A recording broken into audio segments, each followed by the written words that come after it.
আগামী দিনে মানুষের অস্তিত্ব থাকবে না। বাংলার মানুষকে আমরা একটা বার্তা পৌঁছে দিতে চাই যে আগামী দিনে আবার বাংলাকে পরিবর্তন করুন, বাংলাকে আবার ফিরিয়ে নিয়ে আসুন, নইলে আগামী দিনে আপনার ছেলেমেয়ের ভবিষ্যৎ অন্ধকার। চাকরি নেই, কলকারখানা নেই, জিনিসপত্রের দাম হু করে বাড়ছে, তার মধ্যে দিয়ে মানুষ কী করে জীবনযাপন কাটাবে? চিন্তা যদি থাকে মানুষ কোনো দিন ঘুরে দাঁড়াতে পারবে না। চিন্তা যদি থাকে মানুষের রোগ ধরবে, মানুষ চিন্তায় রোগা হয়ে যাবে।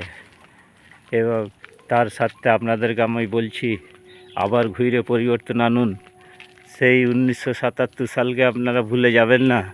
77 সালের পরে 78 সালের যে বাংলার যে পরিস্থিতি ছিল, গড়ে তুলেছে বুদ্ধদেব, জ্যোতি বসু বুদ্ধদেব, আবার সেই দলকে ফিরে নিয়ে আসুন, নইলে আগামী দিন আর ঘুরে দাঁড়াতে পারবেন না। আপনাদের ছেলেমেয়েদের শিক্ষা, স্বাস্থ্য, ভবিষ্যৎ নষ্ট হয়ে যাবে।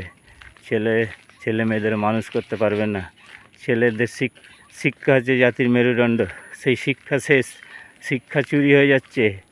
আজকে যে সরকার যে টাকা দিচ্ছে 500 করে, 200 করে, 1000 করে, এই টাকাটা আপনার একটা ভোটের মূল্য নয়।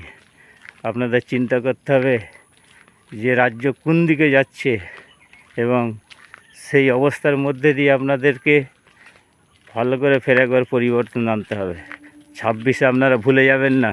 যতই টাকা দিক, যতই পয়সা দিক, দিলে আপনারা নিয়ে নেবেন, ঠিক অন্ধকারে কাজ ছেড়ে দেবেন। নইলে এরা আপনাদেরকে টাকা দিচ্ছে কেন? নিজেদের আখের গুছাবার জন্যে। আপনারা বলুন তো, এই তৃণমূল যারা নেতা নেতৃত্বে যারা আছে, তারা কী জন্য টাকা দিচ্ছে? যে দলটা যারা করতে যে নিঃস্বার্থে করে, তারা স্বার্থের জন্যই দলটা করছে। আগামী দিন লক্ষ্য করুন, একটা পঞ্চায়েত মেম্বার, একটা জেলা পরিষদ, একটা এমপি, একটা এমএলএ, মুখ্যমন্ত্রী পর্যন্ত কি 2011 সালে তাদের কত সম্পত্তি ছিল, আর এখন কত সম্পত্তি হয়েছে। আর আপনার আমার কি হয়েছে? আরও বরং যা ছিল, গরিব মানুষ গরিব হয়ে গেছে। সেই অবস্থার মধ্যে দিয়ে আপনাদের চিন্তা করতে হবে। এই পর্যন্ত শেষ করলাম। আগামী দিনে আরও ভিডিওটা যেন আগে নিয়ে যেতে পারি, আপনারা সাপোর্ট করবেন।